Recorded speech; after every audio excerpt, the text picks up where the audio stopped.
안녕하세요. 김알TV입니다. 오늘도 지난 시간에 이어서 710 부동산 대책에 대해서 알아보겠습니다. 지난 영상에서는 다주택자에게 강화되는 세금 부분을 꼼꼼히 살펴봤습니다. 궁금하신 분들은 오른쪽 위에 있는 영상을 참고해 주세요. 오늘은 다음과 같이 무주택자 서민 실수요자에게 유리해지는 부분을 살펴보겠습니다. 먼저 생애 최초 특별공급 배정 확대와 그 소득 기준 완화입니다. 생애 최초로 주택을 마련하는 사람들을 적극적으로 돕겠다는 취지인데요. 생애 최초 특별공급 배정이 확대됩니다. 여기서 포인트는 특별공급입니다. 생애 최초로 주택을 구입하는 사람에게 국민주택 특별공급은 원래 20%였는데 이게 25%까지 늘어났습니다. 민영주택의 경우에는 기존에는 생애 최초 특별공급이 없었어요. 근데 이번에 생겼습니다. 국민주택에만 있었던 게 민영주택까지 확대가 됐네요. 공공택지 내의 민영주택은 15%만큼, 민간택지 내의 민영주택은 7%만큼 각각 생애 최초 특별공급으로 배정됩니다. 쉽게 말해서 땅은 국가 거인데 민영건설사가 짓는 아파트에는 15%까지, 땅은 민간 거인데 민영건설사가 짓는 아파트에는 7%까지 생애 최초를 준다는 것입니다. 근데 이 정책은 반대로 생각하면 생애 최초가 아닌 사람들에게는 오히려 이 비율만큼 기회가 줄어드는 정책이 되겠네요. 또 생애 최초 특별 공급에 해당하는 소득 기준도 조금 완화됐습니다. 기존에는 월 평균 소득 100%로 동일했었죠. 사실 이걸 충족하면서 집을 살 수 있는 분들이 많지 않았습니다. 그럼 생애 최초 주택 구입자는 누구를 말하는 걸까요? 단어 자체로만 보면 집을 처음 사는 사람 같지만 법에서 정해둔 생애 최초의 기준이 있습니다. 그 조건을 한번 알아보겠습니다. 우선 세대주여야 합니다. 모집 공고일 현재 무주택 세대 구성원 중 세대주 모든 가족 구성원이 청약 시점까지 단 한 번이라도 집을 산 적이 없어야 합니다. 즉, 세대를 구성하고 있는 모든 자들이 무주택자여야 가능합니다. 그리고 중간에 소유하고 있던 주택을 팔아도 자격이 안 됩니다. 또 부모님께서 집을 소유하고 계시면 세대를 분리하셔야 됩니다. 즉, 내가 생애 최초로 분양을 받고 싶은데 부모님 이름으로 된 집이 있으면 그 집에 같이 살고 있으면 안 돼요. 부모님 집에서 독립하시고 독립된 생활을 하셔야 생애 최초 자격이 가능합니다. 두 번째 조건은 청약 저축가입 2년 이상과 24회 이상 납입입니다. 그리고 선납금 포함해서 600만 원 이상 납입되어 있어야 합니다. 예치금이 아니라 저축액이라는 것도 한 번 더 체크하시고요. 그리고 입주자 모집 공고일 현재 혼인 중이시거나 미혼인 자녀가 있어야 합니다. 다섯 번째, 1년 내에 소득세 납세자로 소득세를 5년 이상 납부했어야 합니다. 소득세는 연속적이진 않아도 부분적으로 납입한 사실을 합쳐서 그 기간이 5년 이상이면 됩니다. 그리고 여섯 번째는 기준 자산, 부동산, 자동차, 이 기준이 충족돼야 하고요. 일곱 번째, 해당 세대의 월 평균 소득이 전년도 도시 근로자 가구당 월 평균 소득의 100% 이하인 자였는데 이 부분이 이번 710 부동산 정책에서 달라졌습니다. 국민주택의 경우 도시 근로자 월 평균 소득 100%를 유지하되 민영주택의 경우에는 월 평균 소득의 130% 이하까지 범위가 확대되었습니다. 다음은 도시 근로자 가구당 월 평균 소득 130%일 때입니다. 이렇게 보니 민영주택의 130%의 5인 가구 이상은 무주택 억대 연봉자도 해당이 되네요. 그리고 경쟁이 있을 때는 물론 추첨으로 당첨자를 선정하고 동일 주택에 대해서는 1세대 1인만 신청이 가능합니다. 또 특별 공급과 일반 공급의 중복 신청이 가능하지만 만약에 특별 공급이 당첨되실 경우 일반 공급은 제외됩니다. 이 대책의 적용 시기는 주택 공급에 관한 규칙을 개정하고 즉시 시행한다고 합니다. 2020년 9월 중으로요. 다음 두 번째는 생애 최초 신혼부부 특별공급, 일명 신특의 소득 기준 완화입니다. 기존에는 소득 조건이 상당히 빡빡했었는데요.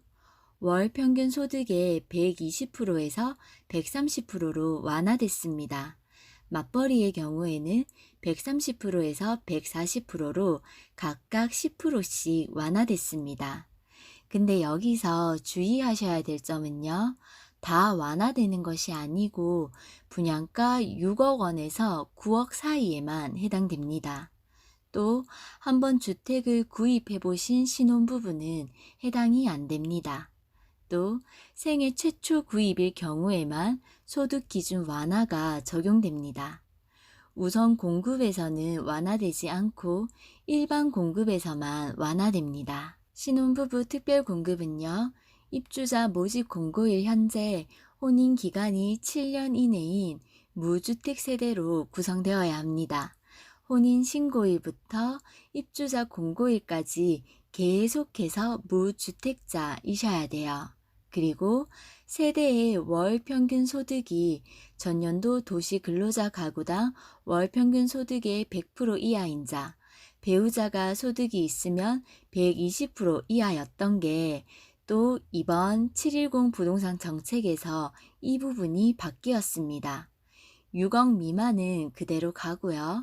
공공 분양의 경우에는 분양가 6억 원 이상 신혼 희망타운에 대해서는 도시 근로자 월 평균 소득 130%, 맞벌이의 경우 140%까지 확대됩니다.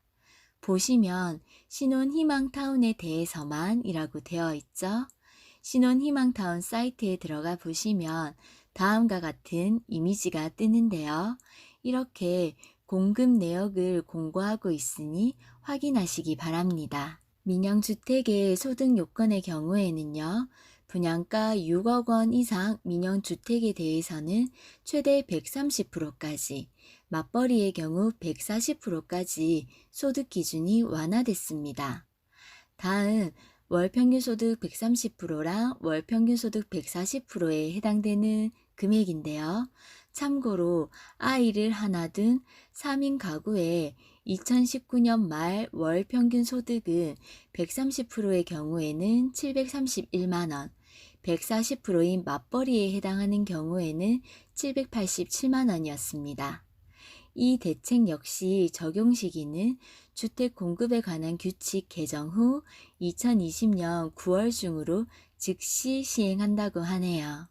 이제부터는 공급가 6억 원 이상 신혼희망타운과 민영주택의 도시근로자 월 평균 소득의 130%인 사람들도 청약이 가능해졌습니다. 조금 더 많은 신혼부부들이 청약을 넣을 수 있게 됐네요.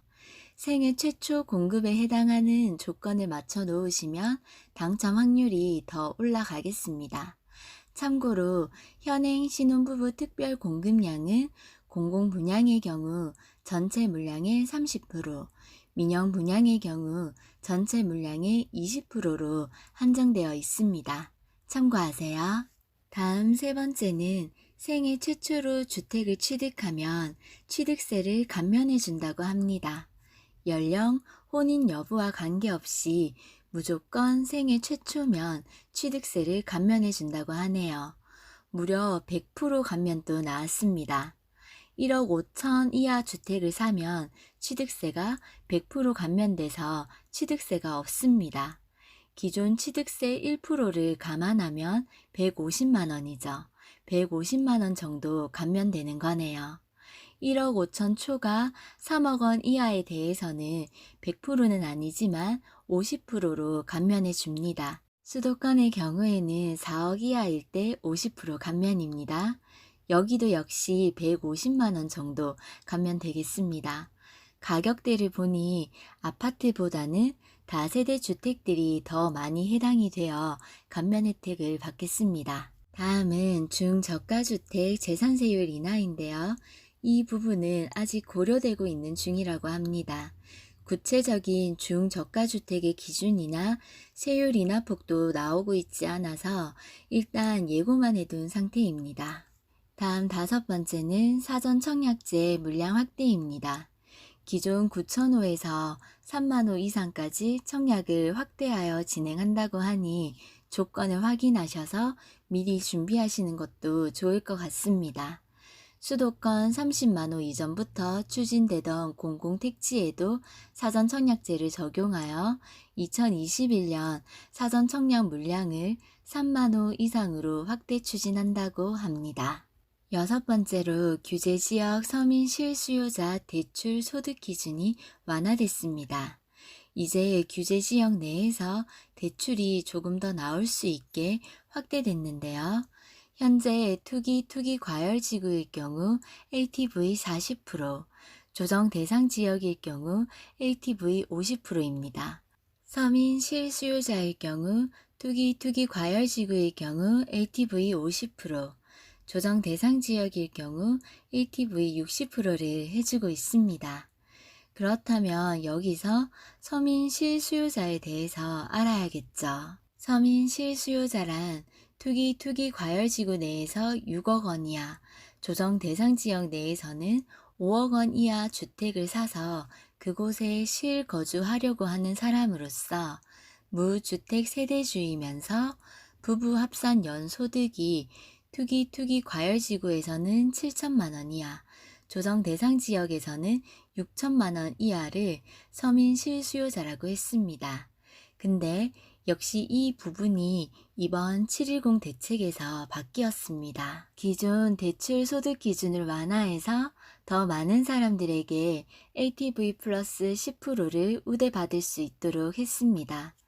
무주택 세대주이면서 부부 합산 연소득 8천만 원 이하, 생애 최초 구입 시 9천만 원 이하인 경우로 변경됐습니다. 이 정책은 2020년 7월 13일부터 시행됐습니다. 거의 수도권 전역으로 넓어진 조정 대상 지역 하에서 서민 실수요자 기준이 기존 연소득 6천에서 7천만 원이 상한선이었는데 이제 부부 합산 연소득 8천만 원으로 1천만 원이 더 늘어났습니다. 다음 7번째는 지난 6.17 규제 때 시끄러웠던 부분입니다. 분명 아파트 분양 받을 때는 분양 당시에는 조정 대상 지역이 아니었는데 자고 일어났더니 조정 대상 지역으로 지정이 된 거예요. 그래서 잔금 대출 부분에서 입주 예정자분들이 참 난감했었죠. 그런데 다행히 규제지역 지정 변경 전까지 입주자 모집 공고가 완료된 곳이라면 무주택자와 처분 조건부 1주택자에 대해서 종전 규정을 적용한다고 합니다. 즉, 입주 시점의 잔금 대출에 대해서는 기존과 동일하게 비규제지역 비율로 받을 수 있게 된 것입니다. 근데 다주택자는 그 전에 대출받은 범위 내에서만 잔금 대출이 가능하다고 하네요. 이거 역시 2020년 7월 13일부터 시행됐습니다. 그리고 8번째, 전월세 금리 인하에 대한 이야기도 있는데요. 얼마나 내렸는지 확인하면 되는 사항이기에 표를 참고해 주시기 바랍니다. 그리고 마지막으로 실수요자를 위한 주택 공급 확대 부분입니다. 3기 신도시 용적률 상향과 도시 주변 유휴부지 확보, 그리고 공공 재개발 재건축을 통한 공급, 도시 내 공실상가, 오피스 활용으로 공급을 늘린다고 하네요. 검토 가능 대안인데요. 계획대로만 된다면 참 좋겠습니다. 오늘은 여기까지입니다. 7.10 부동산 대책 중에 무주택자 서민 실수요자에게 유리해지는 부분을 살펴봤습니다. 지난 영상에서 알려드린 다주택자에게 강화되는 세금 부분도 꼭 참고하시고요. 710 부동산 대책을 이해하시는데 조금이나마 도움이 되었으면 좋겠습니다. 건강 잘 챙기시고요. 가시기 전에 구독과 좋아요 부탁드려요.